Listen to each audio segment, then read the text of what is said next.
Good morning, good morning, good morning, good morning. Oh, shoot. Oh, no, I do have it. Okay. I was thinking I didn't have my journal, but I do. I didn't do a final flip through, and I kind of wanted to do that because we're starting a new one today. It is not going to be volume 2, though. I changed my mind. I reserve the right to change my mind 27 times, and I'm only up to 2. So, this was the opening page for the entire series, which I thought I was going to be able to do more in this journal, which I could not. If I had counted, I could have figured that out, but I didn't.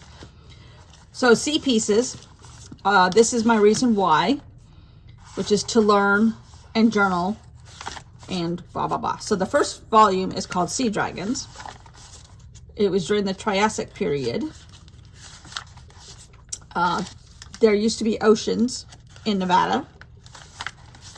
There was a continental drift. There were fossils in the state of Nevada. This is Nevada. In the Augusta Mountains, which is on the eastern side of the Sierras, kind of like in the middle of Nevada. What does this one mean? I can't remember. Oh, the Berlin Ichthyosaurus State Park, which has been dedicated to some of these bones and fossils that they have found from the Ichthyosaurus dinosaur, which is a sea dragon. This is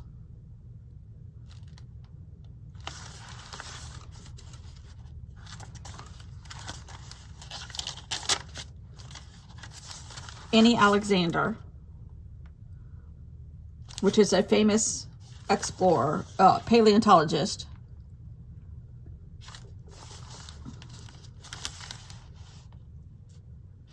Then we have John Merriam, another one. Then we have Martin Sander, another one. Then we had miners, which this depicts miners because it's silver and gold, which is what they were mining in Nevada.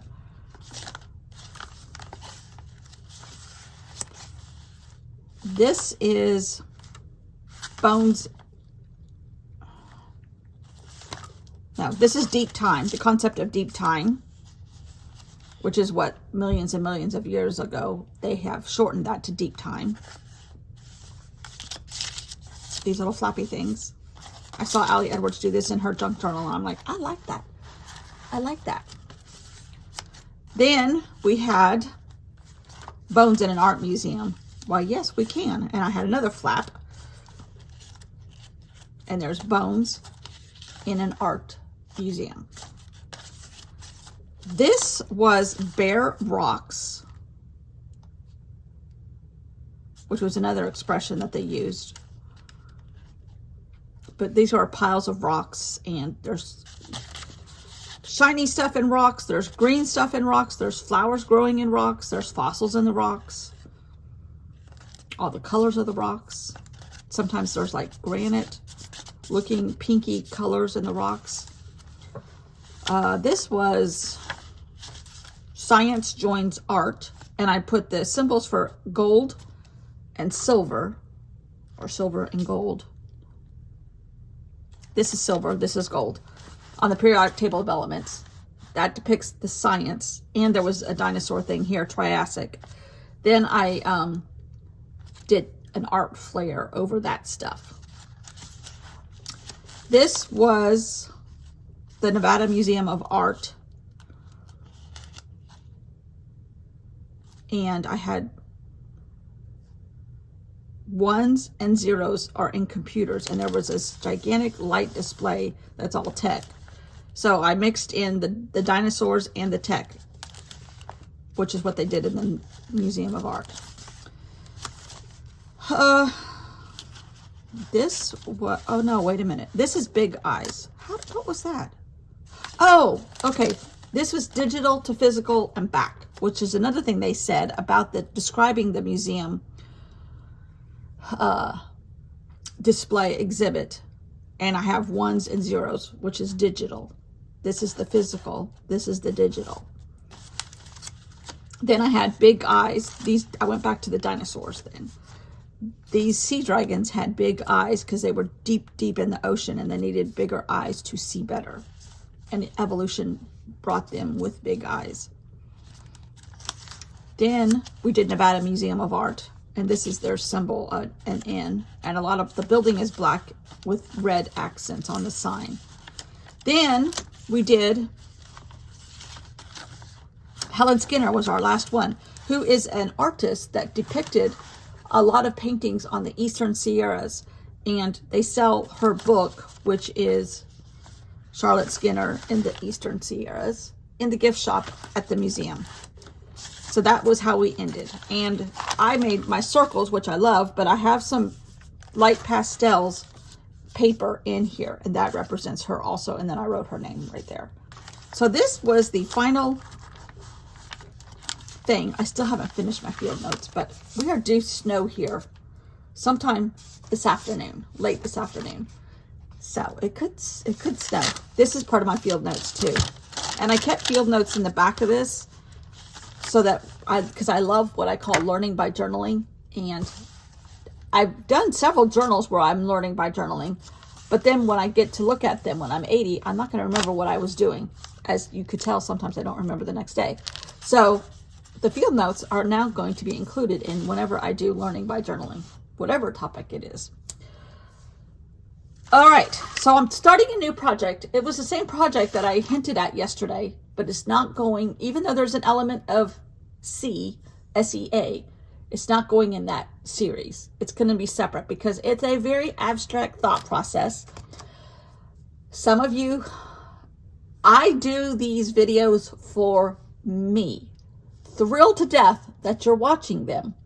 But these videos are part of my artistic therapy that I give myself every day. And the fact that you watch them thrills me to no end. But I would make them regardless if nobody watched them. This thing that I'm going to do is kind of the direction I'm going in my art journey. This is a little bit of what it looks like, which is not unlike what I have been doing, but I have taken magazines, I have taken books and using like something as references, using like the grid layout on this page or the color scheme or a little section of a page or a word or whatever. I'm doing that in another book. The book happens to be a book about a specific person's art. So there's going to be a lot, but the end result could look like this every day, possibly. And I'm also doing this in a very tiny journal, a 4x8, which I haven't done in a while, which is my favorite size. But I made this at home before I left to come down here. This is my journal, but I'm going to, instead of having my journal open this way, it's opening this way. So I will have a spread that is 16 by 4, theoretically. And I already have some stuff on it. If it gets covered up, fine. If it doesn't, if something comes through, like something from this could come through. But I tried to not put a whole heck of a lot of color in here, not knowing what I was going to do with it. But now I'm glad I didn't. There's a few pages that have some color, but they might get covered up. These are just paper scraps that I had at home that fit this size. Now, there aren't a whole lot of pages in here, but I could add more. And then this is a cover that is on watercolor paper, but my granddaughter painted this like in 2018. So I have a little bit of her in her here. And she wrote on, there's one of her little suns. You may not be able to see it. There's a sun underneath that gray. So, I'm not starting till tomorrow. So, I'm just kind of talking my thought process through this. This is my layout. This is the last page in this Harrods book that I bought at Heathrow and in August, and these are my notes. It is called Crown Jewels. That might give away what I'm doing, but I'm going to superimpose that because the world is your oyster. Give yourself a crown. That is the title of my journal. Every page will have a shape of an oyster. That's how come it could have fit in with my sea pieces. But because I'm starting this at the beach and I love that organic shape, I've done other things with an organic shape of a seashell. I wanted to do it again to challenge myself. These are all challenges that I give myself for fun. So I'm going to be replicating. I picked out a whole bunch of pages. I picked out, how many pages do I have? I have 29 pages picked out of the book. I'm going to show you the book in a minute. I was looking for this pencil and I just found it. Okay. But I'm picking out a color or a shape or a technique from this book. Okay, hold on to your hats, people. This is the book. I know y'all think I'm probably nuts. I spent a good part of yesterday when I wasn't working with Adobe and trying to figure all that out, which I'm kind of doing Adobe and Procreate to get to KDP, which is the printing process that I need to do in a book to put on Amazon. Kind of like the collage books that I have and the James Burke books that I have. Okay, so next project is this. I will show you what I mean. I will tell you what I mean. If I can find my page again. No, that was Halloween. Here it is. Crown Jewels. Because Basquiat used a lot of crowns in his work. I bought this book. It was a fundraiser for Louis Vuitton. I don't even know the whole part of that. It was an exhibition organized by the Foundation for Louis Vuitton in 2018 to 2019 in Paris. Nothing political about Louis Vuitton or the people that own Louis Vuitton or that whole label or whatever. I just wanted this book. I love this book,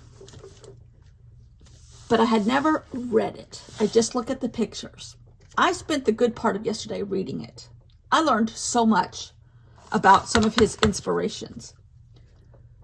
He was born the year before I was. He died in 1988 at the age of 27, which if you know that number, a lot of rock stars, a lot of celebrities have died at the age of 27, tragically.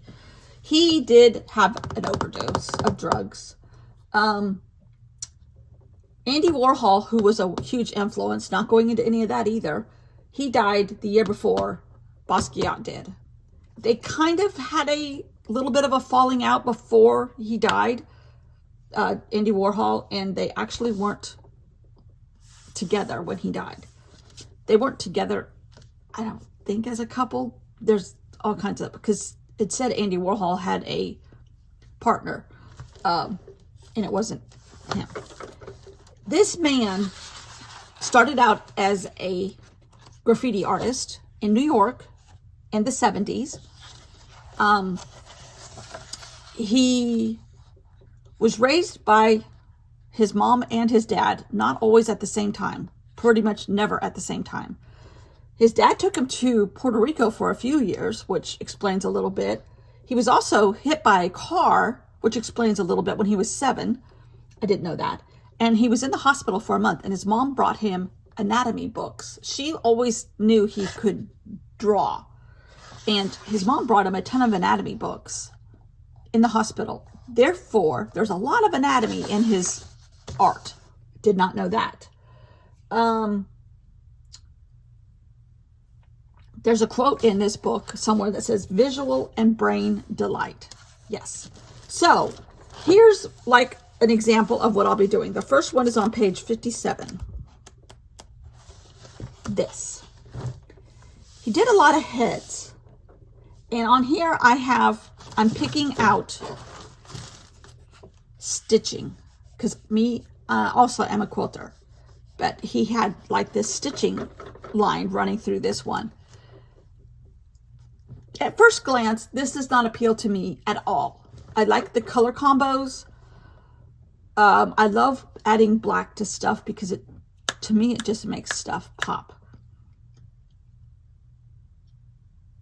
But I can find something in this that I'm inspired by, which is the stitching, which might be hair to him. A lot of his stuff is untitled. This one is untitled. He did this one in 1981. The next one is page 293, because then I went to the back and started backwards. 293. Okay. This. Now, if you know anything about me or have watched any videos for a length of time, you know I love color. Hello. Hello. There's also polka dots. And there's also the word unbreakable. I love that. And the color. The colors, the dots, and the unbreakable is what's inspiring me for my first page in my journal, Crown Jewels. Actually, there is no crown in this one. He doesn't put them in all of them, but he used them a lot. And who knows if there was not any underneath and they just got covered up. I love this. Of course, his paintings are millions and millions of dollars now. Here he is on the floor of the studio painting this. I mean, that's just huge, huge. There's so much in here. There were times where he wrote a ton of stuff.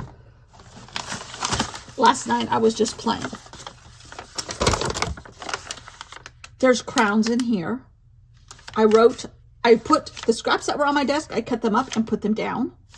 Then I added black stuff, circles. Then I added words. And I just wrote a bunch of statements, the weather, the political situation, a bunch of stuff. And I wrote it all on here. In and around the paper. Not over the paper, but around it. So like if the word Beth was started here, I would put B-E-T-H.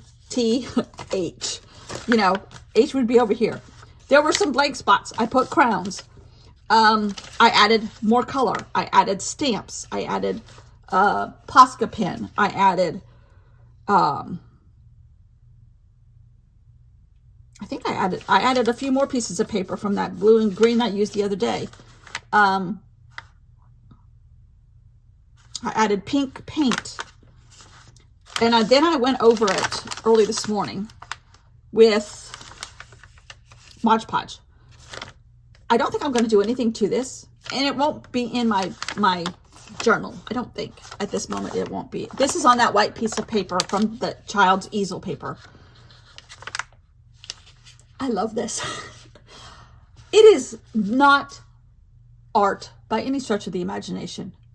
Is it art in my head and in my heart? Yep. I love this. I love this.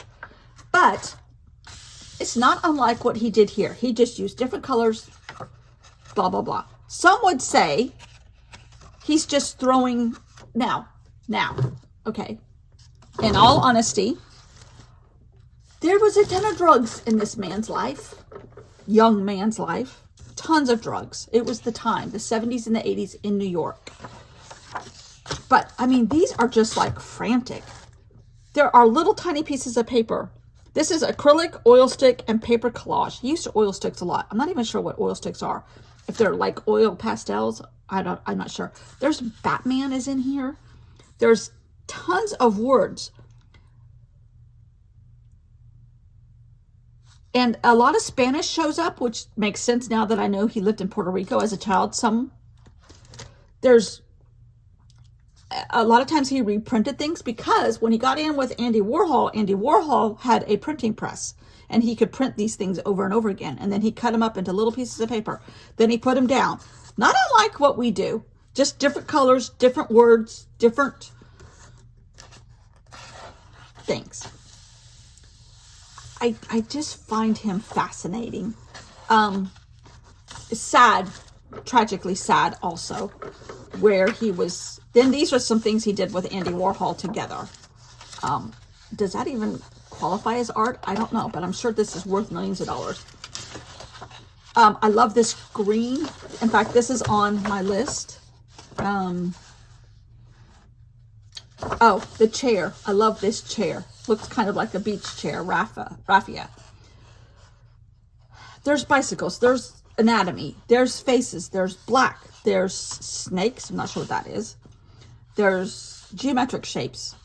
There's a face where he does a lot of eyes. He did not have good teeth, which I can't imagine as a druggie and everything else that he did to his body. He had good teeth because teeth show up a lot. Didn't read anything about that in here. But these, oh, I love this. Love this. This one is one I picked out. And of course, I will be doing the Eiffel Tower because I love the Eiffel Tower.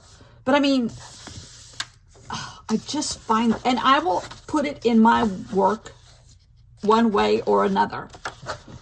I just, like a National Geographic, I'm picking things out of here and highlighting them in my journal, as these are my reference points. But I can sit here and look at these forever. This is him, Basquiat. He was just a really sad, tragic story. I mean, here, I love, hello, grids, hello. I have a grid picked out somewhere. 91. Oh, it's this one. Yeah, this one. Music is a huge influencer. I did not know that. Specifically, like black bebop music is what they called it in here. Jazz.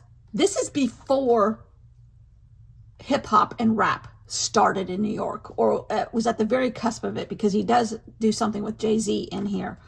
We're not even going into any of that either. I'm just thrilled with this green grid. Here's a crown. Nat King Cole. Just amazing. This is funny. Here's young Picasso, old Picasso. Whatever. Drugs probably played a part in that. I don't know that for sure. I love him. I think there's a little bit of me that loves bad boys too, because hello, Steven Tyler, hello, John Bon Jovi, hello. At the time when my husband and I started dating, he was considered a bad boy. Now that I know him and have been married to him for almost 30 years, I know he was not a bad boy. He painted on wood. He painted on triptychs, did 3 paintings and tied them together. He painted on doors. Just fascinating. Fascinating to me. Black athletes. Whatever, you know. There's a lot of black history that shows up in his paintings. I wrote words down.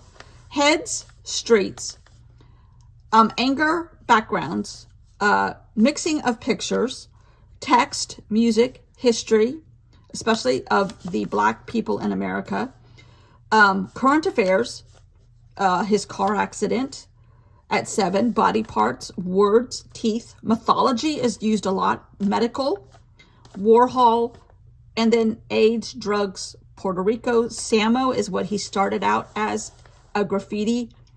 That was his tag on his graffiti stuff in 77. He only did this style of art for 10 years before he died. That's mind-boggling too. He was quite prolific. Drugs could have played a part of that. He was boundless energy. Just look at the colors here.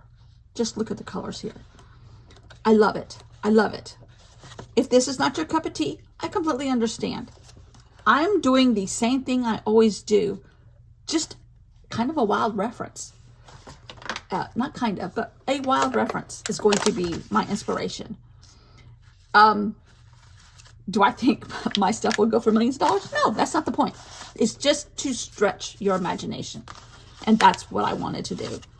So that's where we're going. Now, I have a title already. Here are my oyster shapes that I want to use. Sometimes the work will be confined to the shape of an oyster. Sometimes, because he did triptychs, there will be 3 oysters or 3 shapes or 3 pieces of vellum with an oyster on it, whatever. The oyster is going to be a part of this because I love this free-forming shape. I'm at the beach. I'm being inspired by the beach also, my location. My reason why is right here. I did it as if it were a recipe. 1 oyster, 1 pinch of strength, 1 crown, 1 soul, 7 notes of music, mix well. Once mixed, add color and bake until crisp. Voila, the world is your oyster. The need for me to embrace my world as it was given to me and to create my own happy moments. So the world as it is, I'm choosing my happiness right now. It's in here. Apply art to those moments. I'm in charge of my oyster and I choose to add a crown to it. So, crown is Basquiat. I'm in charge of my oyster. We're going to combine the two and make an art journal because why wouldn't we? Why wouldn't we? Hello. So, we're going to start tomorrow. And theoretically, I will have electricity because the snow is supposed to start late this afternoon. My husband says it is at the Savannah River right now, which is on the border of Georgia and South Carolina, around Augusta, coming through. So, we shall see. We shall see. So, thanks for watching. I'm excited. I hope you are too. But if you're not, I understand. It's okay. But I'm going to do it anyhow. So, I'll be here tomorrow, starting. Thanks for watching. Bye.